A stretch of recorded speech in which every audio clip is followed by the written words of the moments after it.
Nous allons commencer par ce beau jour d'avril. Bonjour à tout le monde. Alors, comme toujours, on va commencer avec les nouvelles familiales. Juste quelques-unes aujourd'hui. Euh, le bulletin du mois de mai est disponible. Je l'ai déjà donné, je pense, à presque tout le monde. Si vous ne l'avez pas, eh ben, il est ici sur la table et à partir de ce soir, il sera disponible sur le site internet de l'Église. Donc ça, vous avez toujours la possibilité de regarder le bulletin du mois en cours ainsi que les bulletins précédents. Donc vous pouvez remonter le temps. Sur le site, regardez les mois précédents. Donc regardez les différentes activités. Il y en a quelques-unes pour le mois de mai et quelques-unes de ces activités qui viennent, ça commence déjà cette semaine. Alors, mercredi 30, alors attention, mercredi et non pas jeudi. Mercredi 30, les membres du conseil, nous avons notre réunion à 18h30. À cause des jours fériés, on a décalé un peu. Donc, membres du conseil, notez bien cela. Ce mercredi 30 à 18h30. Et puis, le samedi 10 mai, c'est là où nous aurons notre journée travaux nettoyage. Alors, ne laissez pas le mot travaux vous effrayer. Voilà, ce sont des petites choses. Alors, on devait avoir la liste sur le tableau et elle va arriver. Par contre, plusieurs choses à retenir. Une des choses, ce sont les sanitaires. On veut refaire le papier peint dans les sanitaires. Donc ça, c'est un projet pour ce jour. On veut aussi vider le fond de la cour et bien nettoyer la cour. Aussi, quelque chose qui est prévu pour ce jour, c'est le nettoyage de la moquette. Et puis,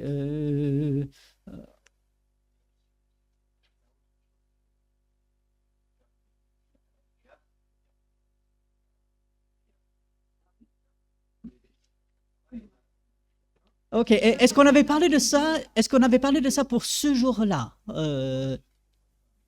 D'accord. Ok, il me semble qu'on avait vu des grillades pour un peu plus tard et que ce jour-là que. Ouais, ouais.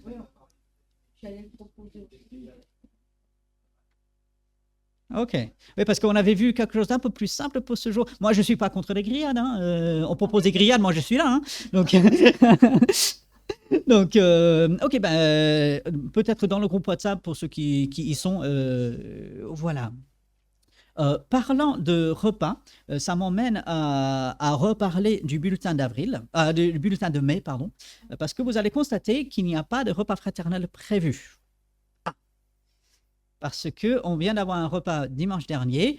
Dimanche prochain, c'est le premier dimanche du mois et c'est là où normalement nous devons avoir un repas fraternel. Mais si nous faisons des grillades la semaine après, voilà, ça fait beaucoup qui enchaînent. Donc voilà, peut-être un peu plus tard au mois de mai, on en aura. Mais sachez que dimanche prochain, même si nous sommes le premier dimanche du mois, il n'y aura pas de repas fraternel prévu. Euh, voilà. Donc ça, c'était par rapport aux quelques activités à venir. Regardez le bulletin et puis si jamais vous avez des questions, n'hésitez pas à me les poser. Et soyons en prière, comme toujours, pour ces différentes choses. Peut-être une dernière remarque sur le bulletin. Vous voyez, il y a 2 semaines où, pour le ménage, c'est plein de X. Et ça, c'est tout simplement parce qu'à cause des activités, on n'a pas besoin d'une équipe spéciale pour cela. La semaine où il y aura les travaux et le nettoyage, c'est ceux qui sont présents après les travaux et le nettoyage. On va mettre en place la salle. Et puis, la semaine après, on a le cours biblique. Et la même chose, à la fin du cours, ceux qui sont présents, je vous demande d'aider avec un peu de nettoyage et la mise en place de la salle. Donc, si vous posez la question sur tous ces X qui sont là, voilà la réponse.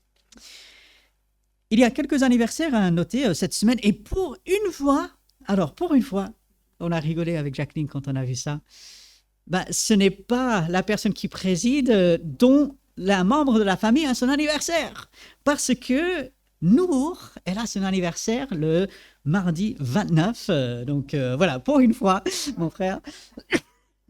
Donc elle aura 25 ans, c'est incroyable. Hein. 15 ans. Ah oui, désolé, je t'ai vieilli. Aussi, le mercredi 30, c'est l'anniversaire de Florie.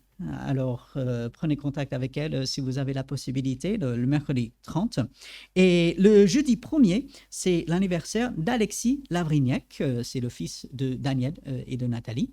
Si vous avez un contact avec eux, n'hésitez pas à lui souhaiter un joyeux anniversaire. Voilà, ça c'était les différentes choses principales qui devaient être annoncées, je pense, partagées.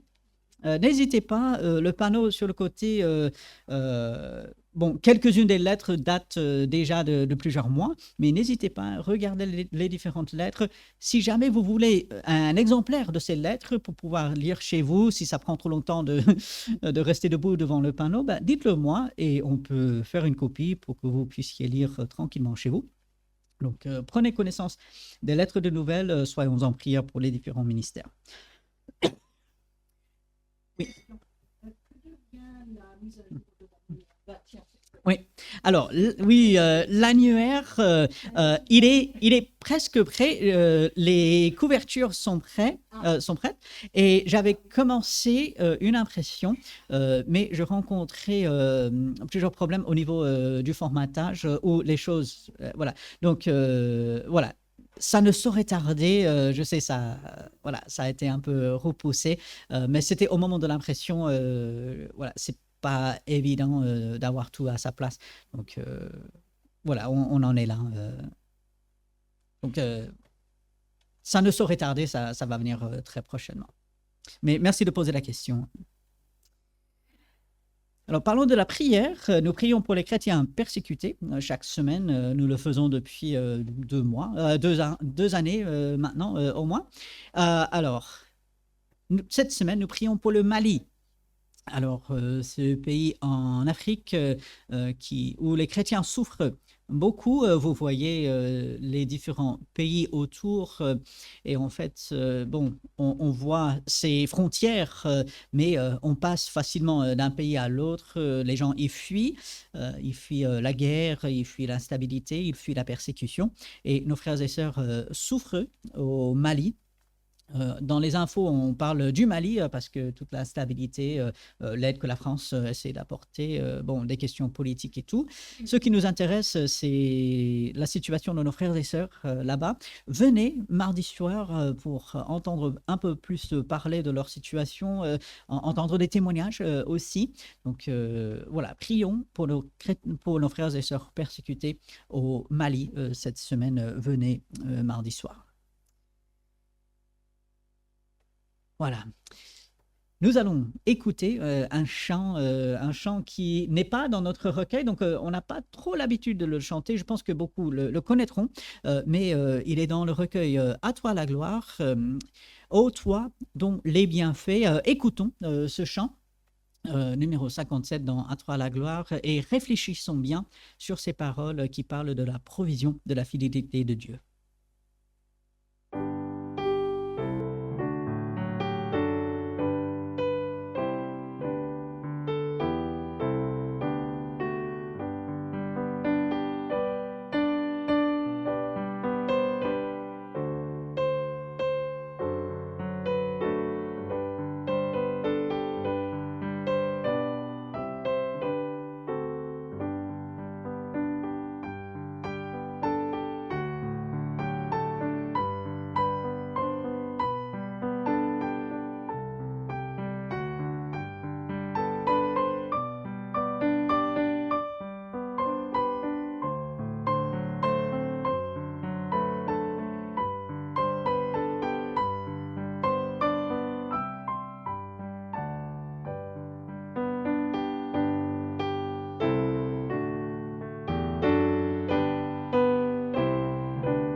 La Bible parle de s'entretenir avec des chants, des hymnes, des cantiques spirituels et c'est important de méditer ces chants qui se basent sur la Bible.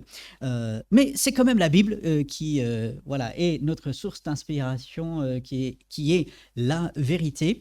Et voilà pourquoi chaque dimanche, nous mettons l'accent là-dessus. Et aujourd'hui, dans Ésaïe, chapitre 46, les versets 3 et 4, je vous invite à regarder ces versets. Ésaïe 46, verset 3. « Écoutez-moi, maison de Jacob, et vous tous, restez de la maison d'Israël, vous que j'ai pris à ma charge dès votre origine, que j'ai porté dès votre naissance. Jusqu'à votre vieillesse, je serai le même. Jusqu'à votre vieillesse, je vous soutiendrai. Je l'ai fait. Et je veux encore vous porter, vous soutenir et vous sauver. » Vous allez dire, oui, mais Robert, je ne suis pas juif. Je ne fais pas partie de la maison d'Israël. Je ne fais pas partie de Jacob. Alors, est-ce que ces choses sont pour moi? Oui, absolument. Parce que, j'espère, vous avez relevé cette petite phrase au début de verset 4. Je serai le même. Dieu, il est le même hier, aujourd'hui, éternellement. Et Dieu, depuis notre naissance et même avant, il prend soin de nous. Aujourd'hui, il prend soin de nous. Et jusqu'à notre vieillesse, qui en fait ne viendra pas, mais jusqu'à notre vieillesse, quel que soit notre âge, Dieu est toujours là. Et j'aime beaucoup à la fin de ce verset 4, je l'ai fait, Dieu a porté son peuple, il a aidé son peuple, il a délivré son peuple, il a pourvu pour son peuple. Je l'ai fait, je veux encore vous porter. Ésaïe écrit, que je fasse quelques calculs, il écrit 700 ans après la sortie d'Égypte. 700 ans de désobéissance, de rébellion du peuple de Dieu. Et 700 ans plus tard, Dieu dit, je veux encore vous porter, vous soutenir et vous sauver. Ça, c'est notre Dieu. Ça, c'était le Dieu d'Israël. C'est le Dieu d'Israël. C'est notre Dieu aussi, le Dieu fidèle, le Dieu bon, le Dieu puissant, le Dieu merveilleux. C'est aussi le Dieu qui donne la vie en Jésus-Christ. Dieu, bien sûr, il est pour la vie et il nous porte et il nous soutient. Et voilà pourquoi nous chantons de la vie. Jésus seul est notre vie. Un autre chant que nous n'avons pas beaucoup l'habitude de chanter, mais je vous invite à vous lever pour chanter. Numéro 121 dans notre recueil. Jésus seul est notre vie. Alléluia, alléluia. Chantons ces 4 strophes ensemble.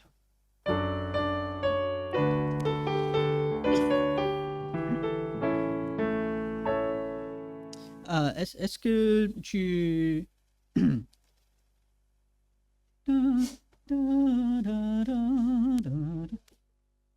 Oui, oui, oui. Oui.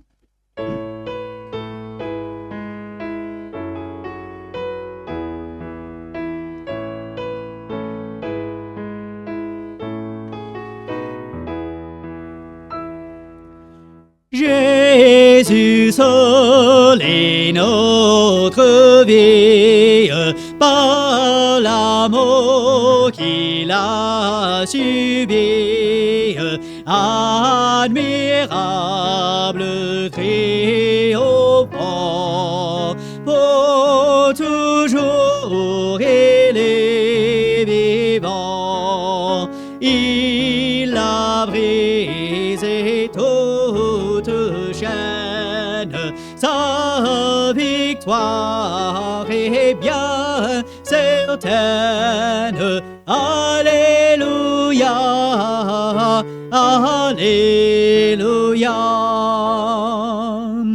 Il a vaincu dans la lutte les puissances de la chute. L'ennemi ne pourra plus la paix des élus, délivré de son étreinte, chantons désormais sans crainte. Alléluia, Alléluia. Chantons dans ce jour de gloire, c'est précourt et ta victoire. Ô donc est ton aiguillon, chantons la rédemption. Jésus vit, nous délivre. Jésus vit, nous fait vivre. Alléluia, Alléluia. La nature s'associe au triomphe de la vie. Mots et plaines, prés et bois, ensemble élever la voix. Jésus vit, c'est la promesse du éternel allégresse. Alléluia, Alléluia.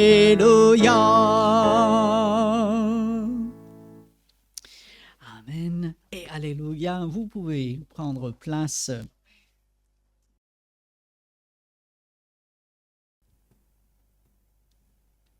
Est-ce qu'il y a une louange, un témoignage brûlant que quelqu'un veut apporter? Merci.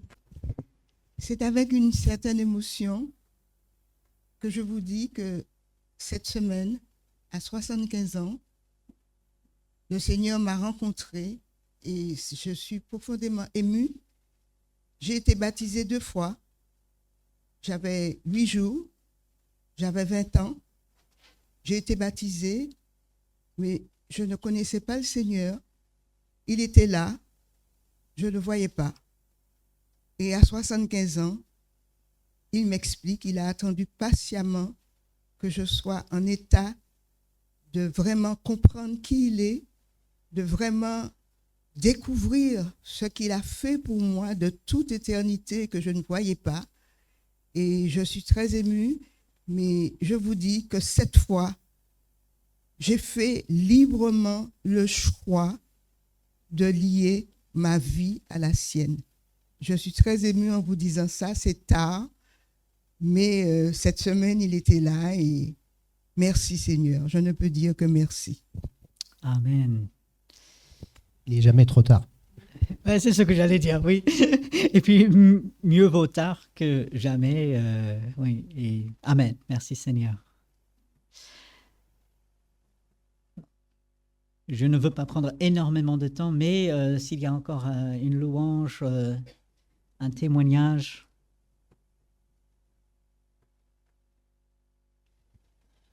Alors, nous allons chanter ensemble, et ce sera le numéro 183, « Le cri de mon âme s'élève vers toi ». Parfois, nos paroles s'élèvent vers le Seigneur. Parfois, c'est tout simplement notre être intérieur qui s'élève vers Dieu pour demander son aide, pour le louer aussi. Et ainsi, à travers ce chant, nous allons faire élever notre voix. Je vous invite à vous lever et nous allons chanter ces 4 strophes, 4 strophes. Le cri de mon âme.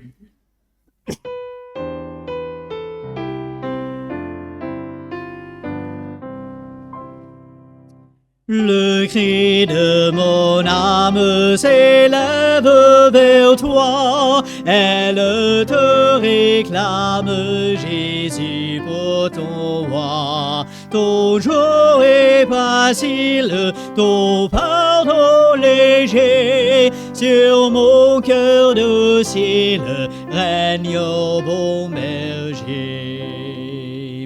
Trop longtemps le monde, trop à mes désirs, changeant comme l'onde, sont tous ses plaisirs. Sa joie est frivole, tout est vanité, seule ta parole est la vérité.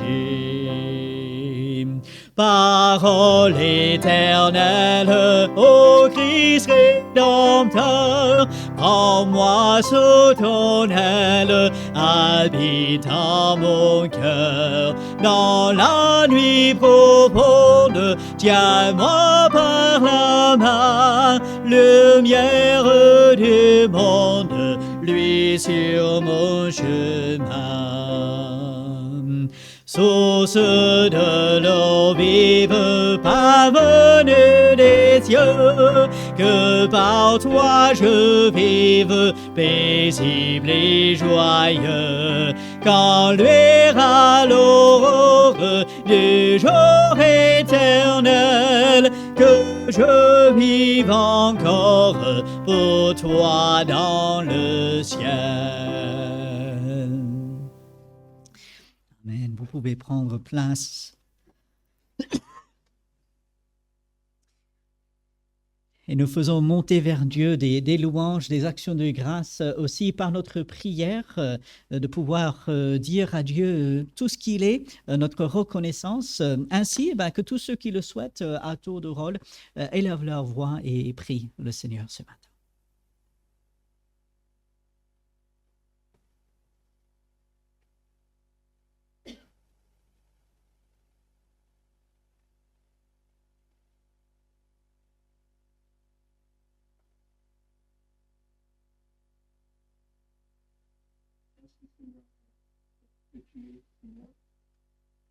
Seigneur, tu es un Dieu qui sauve, tu es un Dieu qui guérit, tu es un Dieu qui nourrit. Merci pour tout ce que tu es, Seigneur. Merci pour ce que tu as fait à la croix, Seigneur. Merci pour ce que tu fais en chacun de nous, Seigneur. Et comme dans la joie d'avoir entendu que Colette a placé sa vie en toi, Seigneur. Et merci pour cette joie de savoir que tu es une sœur en Christ, Seigneur. Et merci. Et aide-la dans sa vie spirituelle avec toi, Seigneur.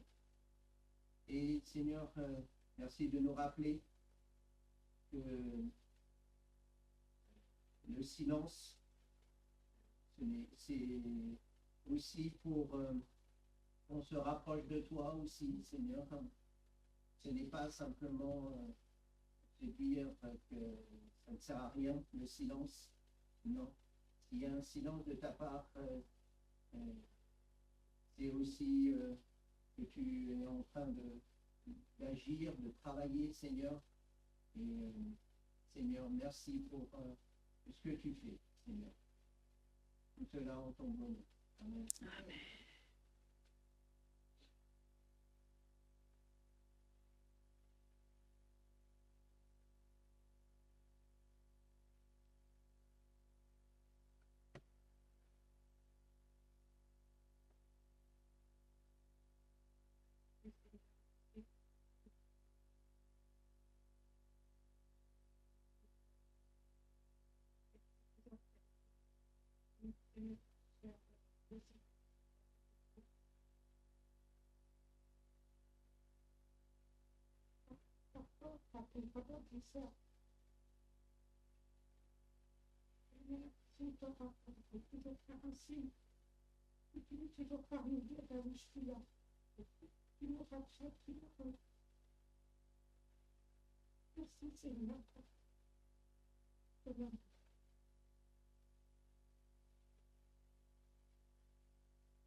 Merci Seigneur, parce que tu es tout-puissant, tu contrôles toutes choses.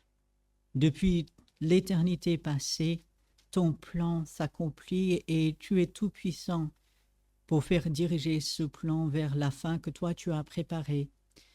Rien ne t'échappe, rien ne fait dévier ton plan, rien ne te surprend, rien ne te dépasse. Nous sommes entre tes mains puissantes, tu nous gardes, tu nous protèges, tu nous diriges, tu fais tout à merveille. Et toi, le Dieu Tout-Puissant, tu as l'œil sur nous, ta bonne main est sur nous et nous te disons merci pour cela, Seigneur. Nous voyons ta main à l'œuvre et même lorsque nous ne la voyons pas, tu es là et tu diriges et tu protèges et tu pourvois. Tu es merveilleux, Seigneur, et nous voulons te dire merci en ton nom. Amen.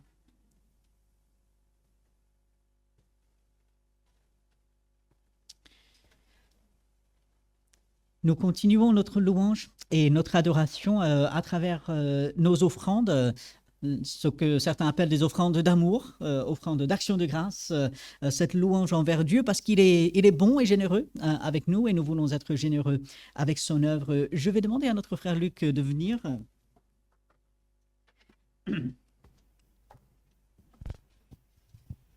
Et je vais lui demander de prier, remercier Dieu pour ce qui sera donné pour l'œuvre de Dieu ce matin. Oui, Seigneur, comme ça a été dit, Seigneur, que tu prends soin de nous, tu pourvois à nos besoins, Seigneur, et tu agis dans nos vies, Seigneur. Comme on a dit il y a la semaine dernière, comment on peut voir que tu es vivant, que tu es ressuscité? C'est que dans nos vies, tu réponds à nos prières, tu agis. Et Seigneur, merci pour cela, Seigneur. Et aide-nous à nous rappeler que même si il y a le silence de ta part, nous savons que tu es là, tu es présent avec nous et tu agis, Seigneur. Merci pour tout cela, Seigneur. Et on te remet ce moment d'offrande, Seigneur. Nous voulons te rendre une part de ce que nous avons, Seigneur, pour cette œuvre ici, Seigneur. C'est ton œuvre, c'est pas la nôtre, Seigneur. Et que vraiment, elle grandisse, cette œuvre, et en nombre, mais spirituellement aussi, Seigneur. Tout cela en ton beau nom. Amen.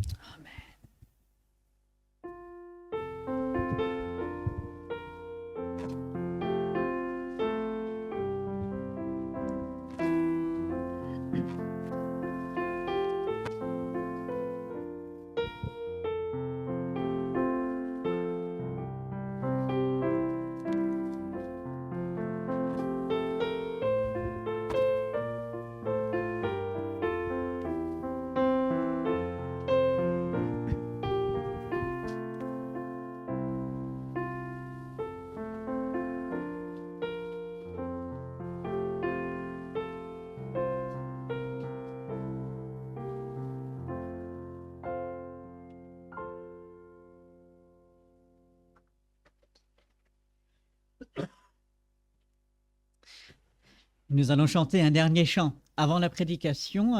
Et c'est ce chant que nous avons chanté il y a quelques semaines, un de ces nouveaux chants. Il s'appelle « Une passion pour toi ». Numéro 230 dans le recueil du mardi soir. Donc, les paroles sont affichées ici. Je vous invite de nouveau à vous lever pour chanter comme une prière. Regardez bien les paroles, comme une prière, cette passion pour notre Dieu que nous voulons avoir. Alors, chantons ces 2 strophes ensemble.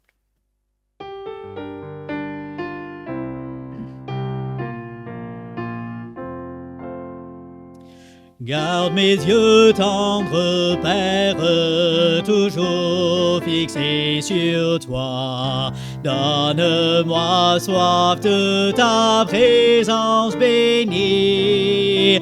Apprends-moi à t'aimer sans partage, sans répit. Purifie-moi, incline mon cœur vers toi.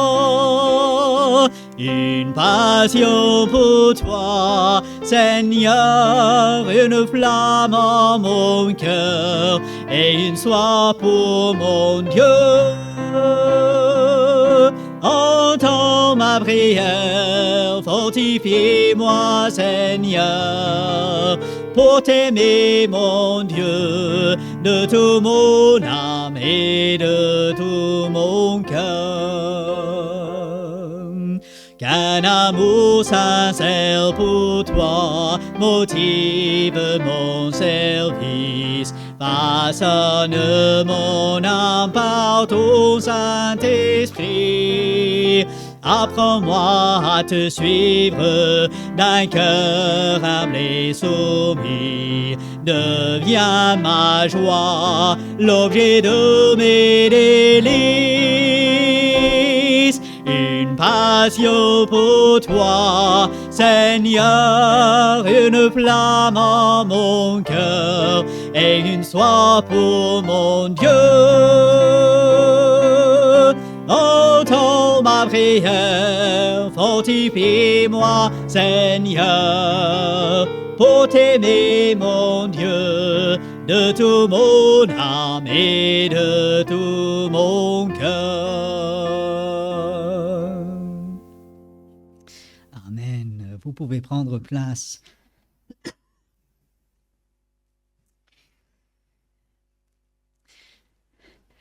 Sans tarder, je vous invite à ouvrir votre Bible dans l'Épître aux Hébreux.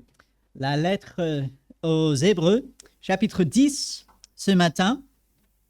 Pendant quelques minutes,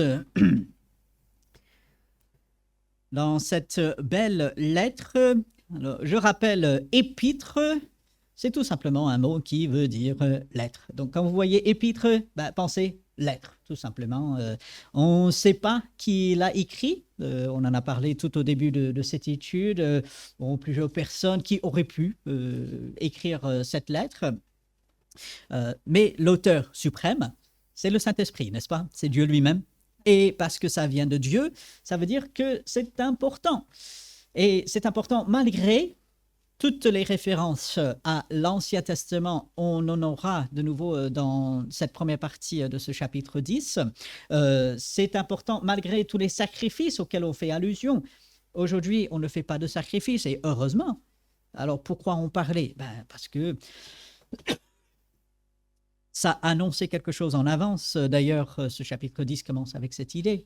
Et donc, Dieu, dans sa sagesse et dans sa bonté, nous a donné ce chapitre 10. Et si vous êtes avec moi, dans Hébreux, chapitre 10, nous allons lire les 18 premiers versets. Alors, un passage un peu plus long, mais suivez avec moi. Je vais lire ces versets et puis nous verrons ce que le Seigneur il a pour nous ce matin. En effet, la loi qui possède une ombre des biens à venir et non l'exacte représentation des choses ne peut jamais, par les mêmes sacrifices qu'on offre perpétuellement chaque année, emmener les assistants à la perfection. Autrement, n'aurait-on pas cessé de les offrir, puisque ceux qui rendent ce culte, étant une fois purifiés, n'auraient plus eu aucune conscience de leurs péchés. Mais le souvenir des péchés est renouvelé chaque année par ces sacrifices, car il est impossible que le sang des taureaux et des boucs ôte les péchés. C'est pourquoi Christ, entrant dans le monde, dit, « Tu n'as voulu ni sacrifice, ni offrande, mais tu m'as formé un corps. Tu n'as agréé ni holocauste, ni sacrifice pour le péché. Alors j'ai dit, voici, je viens.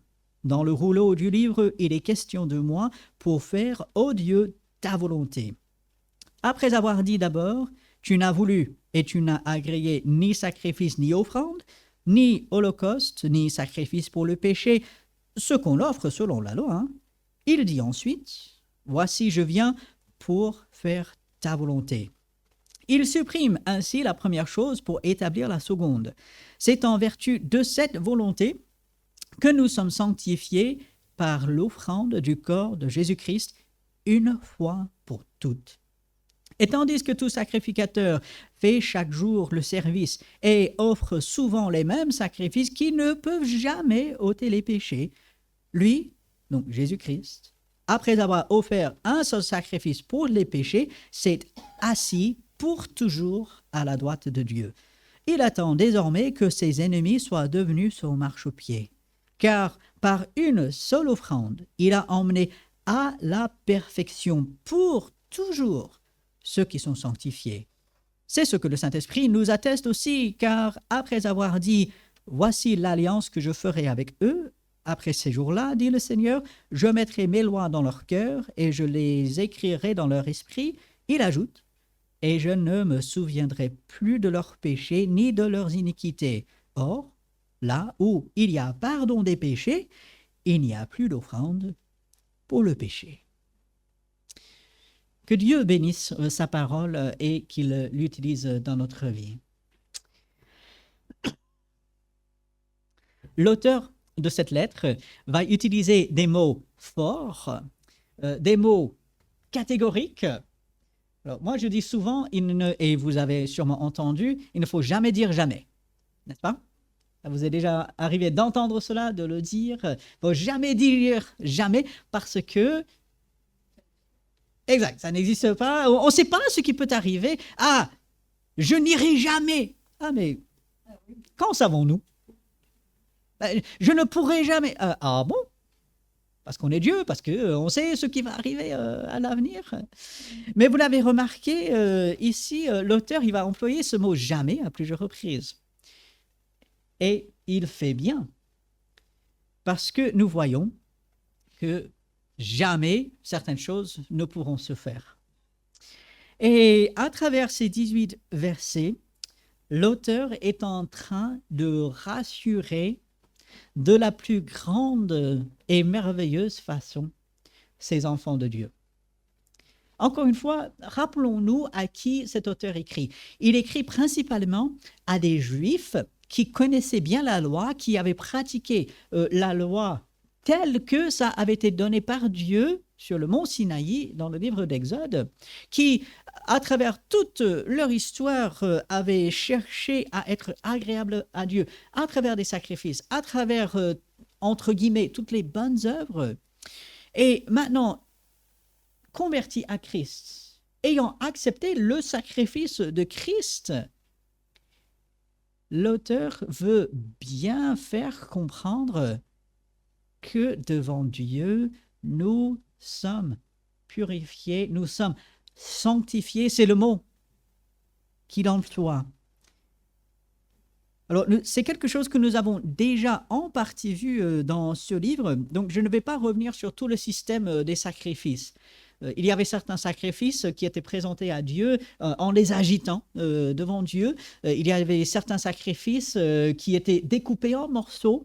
Il y avait certains sacrifices qui étaient brûlés tout entiers. Toutes sortes de sacrifices, des sacrifices de boissons qui étaient versés devant Dieu. Et au début de ce chapitre, l'auteur rappelle que ces choses ne peuvent jamais, et quand il dit jamais, c'est jamais, jamais emmener les assistants à la perfection. On peut tuer autant d'animaux qu'on veut, on peut suivre la loi de Dieu aussi parfaitement qu'on peut, On peut suivre vraiment à la lettre, on peut essayer par toute notre force. Nous le savons, nous ne pourrons jamais obtenir le salut. C'est pas possible. Tous nos efforts ne nous apportent pas le salut. Dieu est content lorsque nous faisons le bien. Quelque part, Dieu, si je puis dire, il est content lorsque les inconvertis font le bien. Ça leur arrive d'être bons les uns envers les autres. Tant mieux, mais ça ne participe pas à leur salut. Et il est intéressant de noter, vous l'avez peut-être noté, mais je veux le relever. Verset 2, eh bien, ceux qui rendent ce culte, finalement cette adoration envers Dieu, eh bien, si les sacrifices pouvaient purifier, ils n'auraient pas besoin de faire de nouveau des sacrifices. Mais verset 3, le souvenir des péchés est renouvelé chaque année par ces sacrifices. On sacrifiait les animaux, on faisait tout ce que Dieu demandait en se rappelant, j'ai péché, j'ai fait le mal devant Dieu, j'ai manqué à mon devoir, même si je n'ai pas maltraité mon prochain, mais j'ai manqué au devoir de Dieu. Et donc, je fais un sacrifice et ça me rappelle, je suis coupable. Et j'ai la conscience maintenant coupable. J'ai la conscience pas tranquille devant Dieu. Et au verset 4, encore un de ces mots catégoriques, il est impossible que le sang des taureaux et des boucs ôte les péchés. Encore une fois, on pouvait sacrifier autant d'animaux innocents qu'on voulait, ça ne change rien devant Dieu. Ça couvrait dans l'Ancien Testament. C'était le temps, oui, de l'ignorance, comme Paul va l'appeler, mais c'était en attendant une meilleure chose, une meilleure personne, nous le savons, Jésus-Christ. Et voilà pourquoi Christ, il est entré dans le monde. Et il est entré dans le monde pour offrir son corps à notre place, pour se substituer à nous. Et c'est ça qui change tout. Et vous allez me dire, oui, mais Robert, ça on le sait. On le prêche, on le dit sans cesse ici, le salut par la grâce, par la foi en Jésus-Christ. Oui, mais est-ce que vous avez jamais pris le temps de remarquer combien de fois le Nouveau Testament nous rappelle le salut par la grâce, le salut par la foi? C'est par Jésus-Christ. Nous le savons, mais ô combien il est important pour nous de se le rappeler. De dire, oui, si je suis sauvé, si je suis enfant de Dieu aujourd'hui, c'est grâce à Jésus-Christ. Personne d'autre, quoi que ce soit d'autre, non. C'est Jésus-Christ et Jésus-Christ seul. Oui, on le sait, mais on a besoin de ce rappel. Ça fait du bien de l'entendre, ça fait du bien de le dire. Et puis, à partir de ce verset 5, vous avez constaté, il y a toutes ces références à l'Ancien Testament. Et je veux prendre juste quelques minutes ici pour nous encourager à plus d'études, de réflexion, de méditation dans l'Ancien Testament. Oui, on est sous la grâce et non pas sous la loi. Il ne s'agit pas d'obéir aux lois dans l'Ancien Testament. Mais prenez ce livre aux Hébreux, rempli de citations, notamment des psaumes, mais aussi d'Ésaïe, de Jérémie, d'autres livres, remplis de citations de l'Ancien Testament. Pour cet auteur, manifestement, l'Ancien Testament était important. Et Jésus, lorsqu'il citait les Écritures, il citait quoi? Il citait l'Ancien Testament. Même pour l'enfant aujourd'hui, l'enfant de Dieu aujourd'hui, l'Ancien Testament reste important parce que c'est le plan, oui, du salut de Dieu, parce que Dieu montre comment il choisit son peuple, comment il le préserve jusqu'à l'arrivée de Jésus-Christ. Même si on n'arrive pas à prononcer tous les noms parfois un peu bizarres et longs, même si on ne comprend pas tout ce qui se passe, la méditation, l'étude de l'Ancien Testament vaut la peine. C'est une grande partie de la Bible et ne doit en aucun cas être négligée. Alors, je ferme la parenthèse. l'Ancien Testament est important. Ne négligeons pas sa lecture et sa méditation. Je reviens ici. L'auteur s'appuie sur des versets dans les psaumes, notamment, pour montrer que Jésus est venu dans un but. C'était, oui, de faire la volonté de Dieu. À la fin de verset 7, regardez, en parlant de Jésus-Christ, oui, je viens pour faire, ô Dieu, ta volonté. À la fin de verset 9, voici, je viens pour faire ta volonté. Lorsque nous avons Jésus-Christ comme modèle, lorsque nous regardons à Christ, nous nous appelons chrétiens, petit Christ, disciples, ceux qui suivent Christ. Jésus a fait la volonté de Dieu. Et moi, aujourd'hui, quel que soit mon âge, quelle que soit ma situation, est-ce que je fais la volonté de Dieu? Oui, mais la parole de Dieu. Jésus est venu pour faire la volonté de Dieu. Personne ici, j'espère, ne remettra ça en question. Et moi, enfant de Dieu, qu'est-ce que je suis censé faire? La volonté de Dieu. Et vous allez me dire, mais Robert, quelle est la volonté de Dieu? Vous l'avez devant les yeux. On parle souvent de chercher la volonté de Dieu. Ah, il faut chercher la volonté de Dieu. Comme si Dieu joue à cache-cache avec sa volonté. J'ai vraiment l'impression parfois, parmi les enfants de Dieu, qu'on pense que Dieu joue à cache-cache avec sa volonté. Et c'est à la limite presque qu'il ne veut pas qu'on la comprenne et qu'elle est toujours un tout petit peu plus loin. Et si on comprenait seulement quelques petites choses, ben là, on saurait la volonté de Dieu et là, tout serait révélé. C'est faux. La volonté de Dieu, elle est dans sa parole. Dieu, dans sa volonté, veut que chacun soit sauvé. Est-ce que je suis sauvé aujourd'hui? Est-ce que je suis enfant de Dieu aujourd'hui? Si je ne le suis pas, je suis en dehors de la volonté de Dieu. C'est triste. Et ça peut changer aujourd'hui. Aujourd'hui, c'est le jour du salut. Mais si je ne suis pas enfant de Dieu aujourd'hui, je suis en dehors de la volonté de Dieu et c'est la première chose que je dois régler. Aussi, il est clairement marqué dans la première épître aux Thessaloniciens que Dieu veut notre sanctification. Ce que Dieu veut, c'est votre sanctification.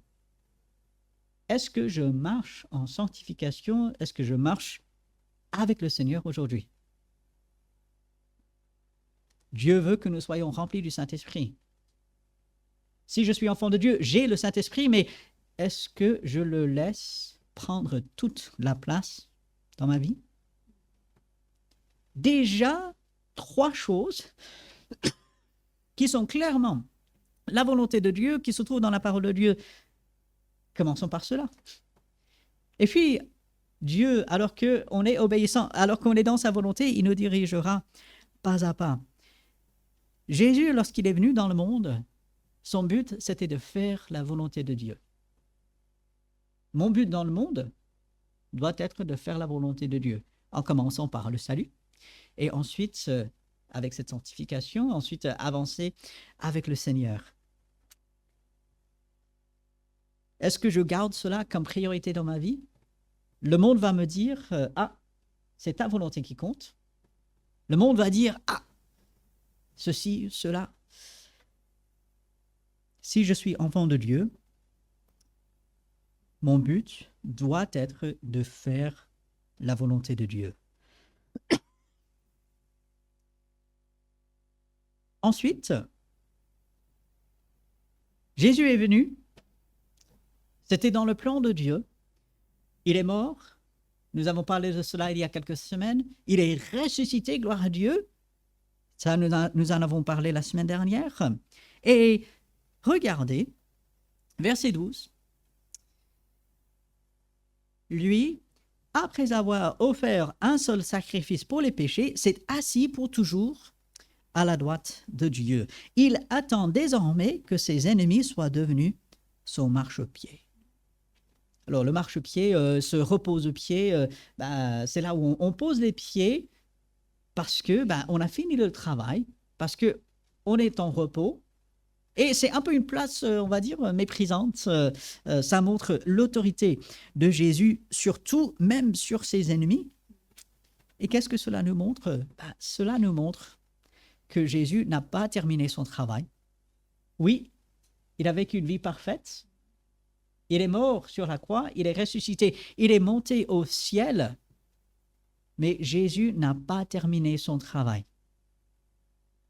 Parfois, là aussi, nous pouvons avoir l'impression que Jésus, il part, il remonte au ciel, il donne le Saint-Esprit, ok, d'accord, mais finalement, ça m'incombe, c'est ma responsabilité de me battre, d'avancer, de faire tout en mon pouvoir, par mes forces, aujourd'hui, pour vivre la vie que Dieu veut, parce que Jésus, il est dans le ciel, il m'attend un jour pour être avec lui. Il dit, je vais vous préparer une place. Quand elle sera prête, je reviens vous chercher, comme ça, vous serez avec moi pour toujours. Ça, c'est merveilleux. Mais en attendant, Jésus continue son travail en nous et à travers nous, et le travail n'est pas terminé. On a encore une perspective pour l'avenir. Jésus sait que tout sera remis à sa bonne place et tout sera parfait un jour. C'est loin d'être le cas aujourd'hui, n'est-ce pas? Il suffit d'allumer votre téléphone portable, de regarder les infos, allumer la télé, recevoir les infos comme vous voulez, alors jusqu'au pigeon voyageur. Et là, vous allez vous rendre compte combien ce monde, il va mal. Je n'ai pas besoin de vous le dire. Tout n'est pas à sa place aujourd'hui. Mais un jour, cela vient, et c'est à cause de Jésus-Christ. Gloire à Dieu.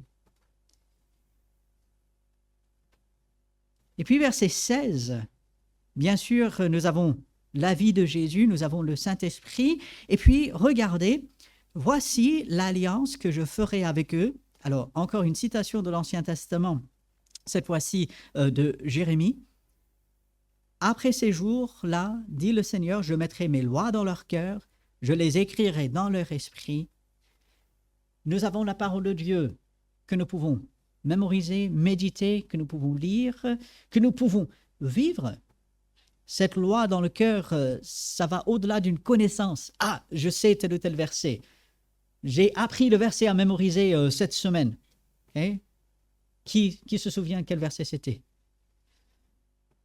Et juste pour la petite histoire, la Bible ici devant, elle est toujours ouverte au passage qu'on mémorise. Donc, si jamais vous vous posez la question, vous regardez, le verset sera toujours là. 1 Corinthiens chapitre 15, verset 19. « Si c'est seulement dans cette vie que nous espérons en Christ, nous sommes les plus malheureux des hommes. » Alors, je vous laisse lire tout le chapitre parce que ça explique encore ce verset. Mais il ne s'agit pas simplement de savoir, ah, tel ou tel verset dit ceci, là, tel ou tel verset est là.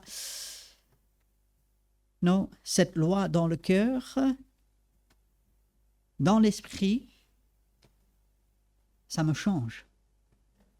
La parole de Dieu me change. Plus je suis en contact avec cette parole, plus j'obéis à Dieu, plus je connais la volonté de Dieu. Et dans un sens, oui, plus je serai agréable à Dieu.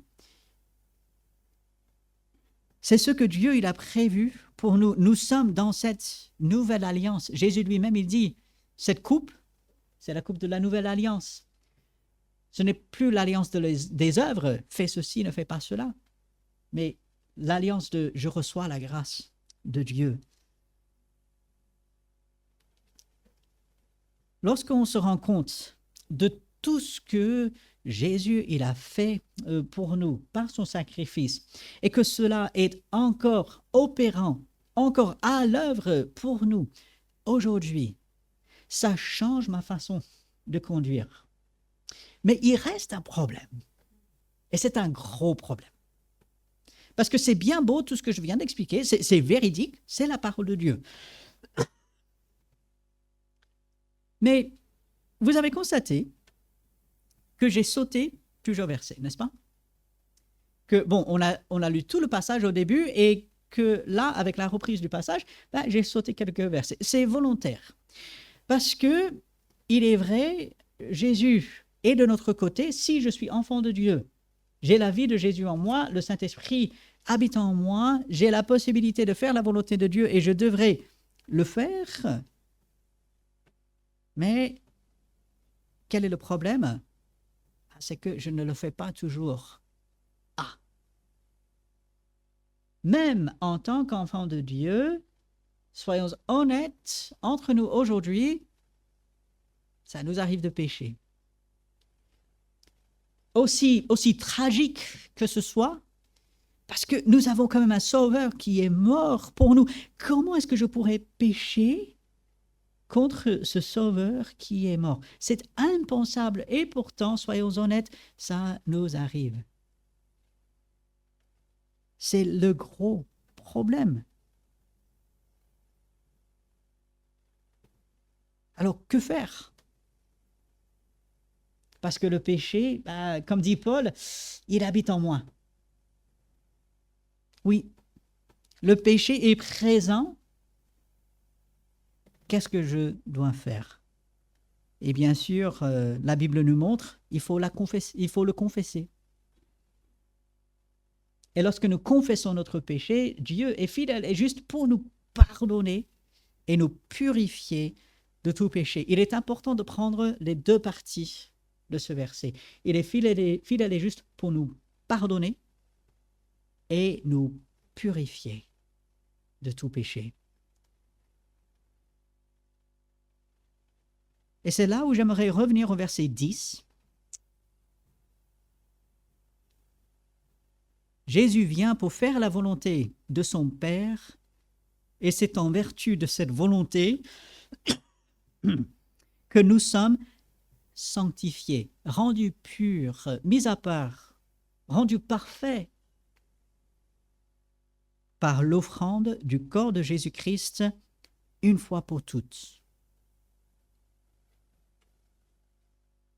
Je suis déjà sanctifié par Jésus-Christ.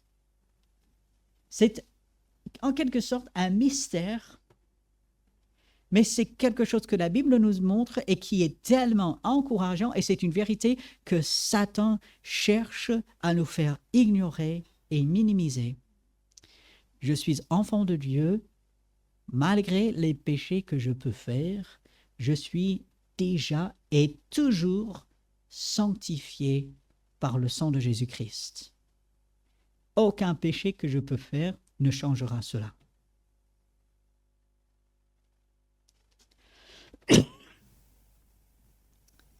Lorsque je comprends cela, à chaque fois que ça m'arrive de pécher et que Dieu me le porte à la connaissance, que je dis « Ah oui, Seigneur, j'ai failli, j'ai mal agi, j'ai mal parlé, j'ai mal pensé », je porte au Seigneur et j'obtiens immédiatement le pardon, la restauration, la purification. Immédiatement. Ne nous laissons pas entraîner par les pensées des hommes qui pensent qu'il faut souffrir un peu à cause de son péché. Il faut souffrir pour expier parce qu'on a péché, forcément il faut souffrir. Non, Christ a souffert à notre place. Il ne s'agit pas d'être assez désolé, d'avoir un sentiment assez triste. Non, il suffit de venir accepter le pardon qui est là par Jésus-Christ.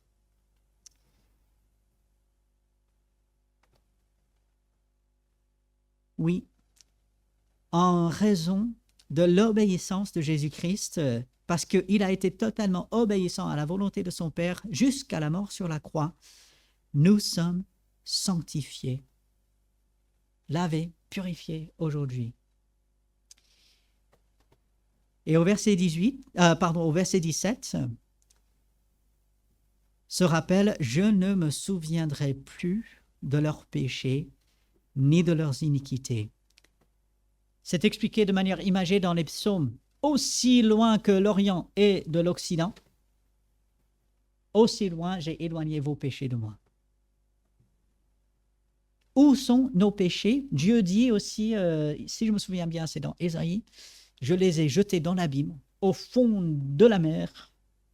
Je les ai éloignés de moi.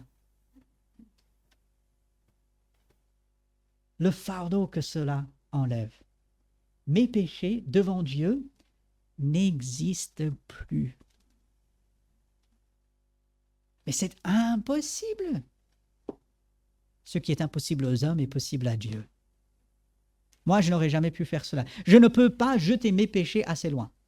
Je peux essayer de les éloigner par toutes sortes de distractions, mais je ne peux jamais les éloigner assez. C'est Dieu qui les éloigne, et si Dieu les éloigne, pourquoi moi je les ramènerai? Pourquoi est-ce que moi j'irai chercher quelque chose que Dieu, lui, il a éloigné? Parfois, on se demande comment avoir la conscience tranquille. Paul, il parle d'avoir une conscience tranquille devant Dieu et devant les hommes. Mais il était quand même quelqu'un qui avait fait des choses horribles. Et pourtant, il avait la conscience tranquille. Comment?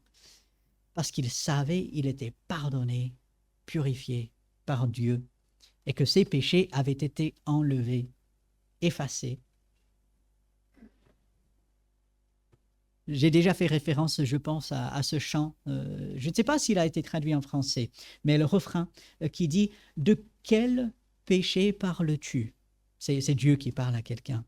« Je ne m'en souviens plus. » Et puis ça raconte « Je les ai éloignés. » On est devant Dieu et parfois, on a le sentiment de culpabilité. On a des péchés qu'on a déjà confessé à Dieu, mais qu'on porte encore. Et on vient devant Dieu, et Dieu dit, mais de quoi parles-tu? Ça n'existe plus.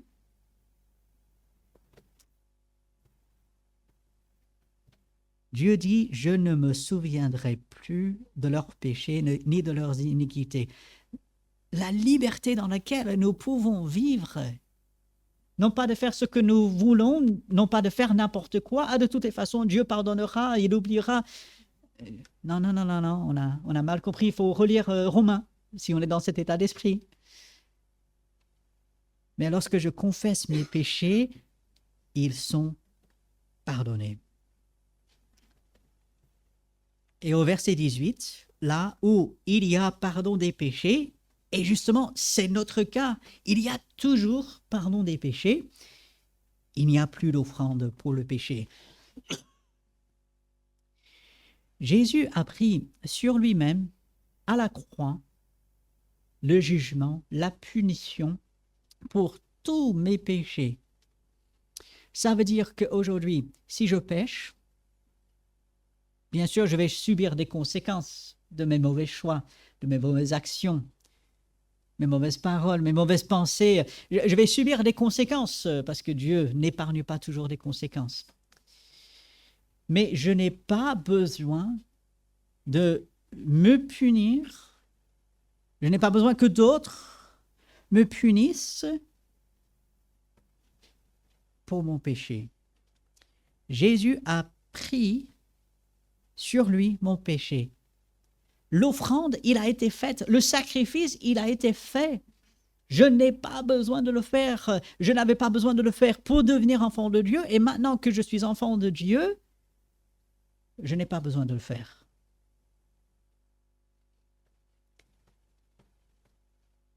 Lorsque, en tant qu'enfant de Dieu, ça m'arrive de pécher, malheureusement, on ne peut pas rester indifférent. On a quand même une conscience, on connaît la parole de Dieu, on connaît notre Dieu qui est plein d'amour et on se sent mal. Ça, c'est normal. Ça doit nous diriger vers Dieu. Dieu, je te demande pardon et je reçois ton pardon, ta purification. Et ça fait que maintenant, je peux vivre comme n'ayant jamais fait ce péché. Oui, mais Robert, je l'ai fait. J'ai fait ceci ou cela, c'est une réalité. Ça, je ne peux pas l'oublier. C'est vrai. Mais je ne peux pas oublier non plus que Jésus a pris sur lui mon péché à la croix. Je ne peux pas oublier que Jésus a payé pour ce péché précis et qu'il a enlevé. Je peux oublier toutes sortes de choses, et ça nous arrive. Mais je ne dois jamais oublier que Jésus, chaque péché, il a pris sur la croix. Et je suis purifié, pardonné, sanctifié aujourd'hui. Et cela libère, ça enlève le fardeau de nos épaules. Lorsque je pêche, la seule chose que j'ai à faire, c'est d'aller vers Dieu, demander pardon. Ensuite, bien sûr, s'il faut faire réparation avec quelqu'un à qui j'ai fait tort, bien sûr, ça c'est normal, et Dieu veut cela. Mais devant Dieu, je suis pardonné. Et c'est ça qui me donne une conscience tranquille. Si on pense que la conscience tranquille est impossible, il faut revenir à ce passage. Parce que ce qui est impossible, c'est que nos œuvres, aussi bonnes qu'elles soient, nos sacrifices, même en tant qu'enfants de Dieu, aussi grands qu'ils soient, tout ce que nous pouvons faire, même en tant qu'enfants de Dieu, ne peut pas nous donner la conscience tranquille. Ce qui nous donne la conscience tranquille, c'est le sang de Jésus-Christ, c'est la demande de pardon. Saisir cela. Dieu dit, moi je ne m'en souviens plus. J'ai choisi de mettre ça derrière moi, jeté au fond de l'océan, et ainsi, il n'y a plus rien entre moi et toi. Quelle grâce, quelle merveille que Dieu traite comme cela avec nous.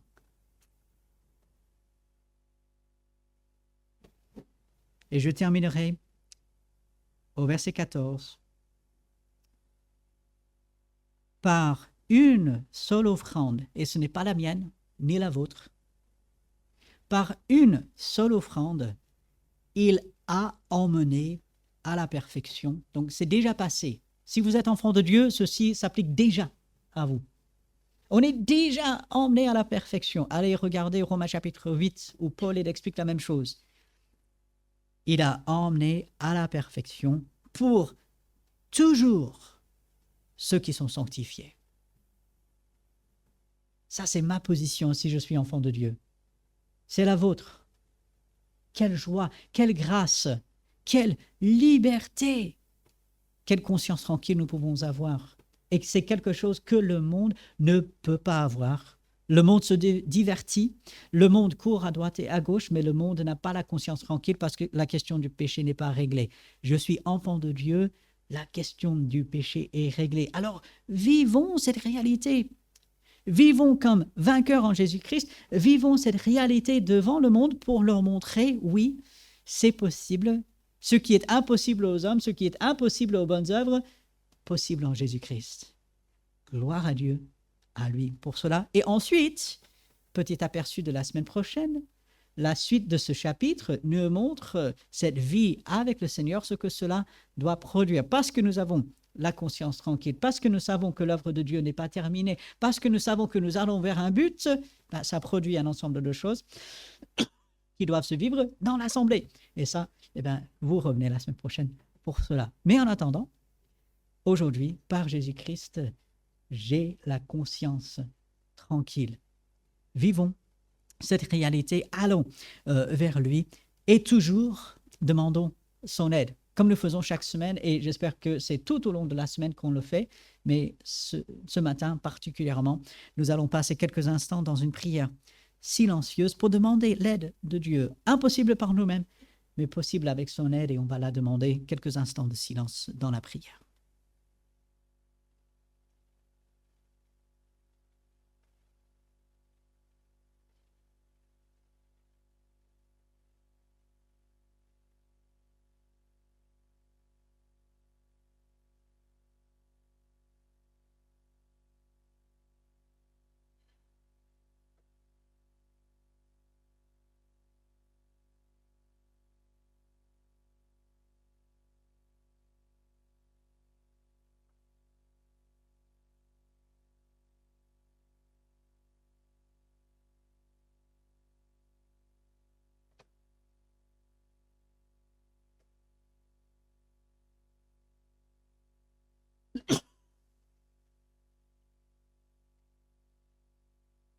Notre grand Dieu, nous te remercions pour la vie nouvelle en Jésus-Christ et pour le pardon, l'effacement de nos péchés que nous obtenons avec Jésus-Christ. Merci que ce qui est impossible au sacrifice d'animaux, ce qui est impossible aux bonnes œuvres que nous pourrions faire, est possible avec toi. Tu as fait l'impossible, Seigneur, parce que tu es Dieu. Merci, Seigneur, et nous demandons ton aide pour vivre cette réalité au jour le jour, de confesser notre péché lorsque tu le portes à notre connaissance, lorsque tu nous le montres, et de vivre dans la plénitude de ce pardon, de cette purification que toi tu fais. Aide-nous à ne pas rappeler des choses que toi, tu as oubliées et éloignées. Aide-nous à faire ta volonté, Seigneur, suivre ton exemple.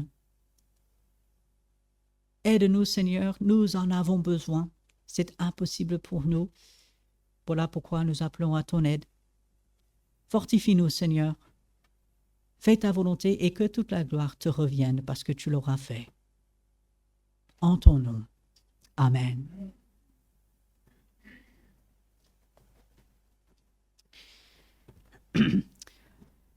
Je vous invite à vous lever pour chanter un dernier chant.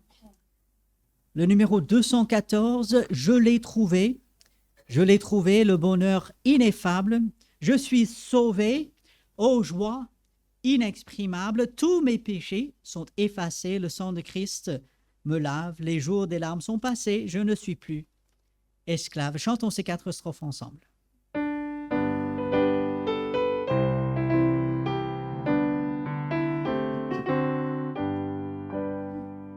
Je l'ai trouvé, le bonheur ineffable. Je suis sauvé, ô joie inexprimable.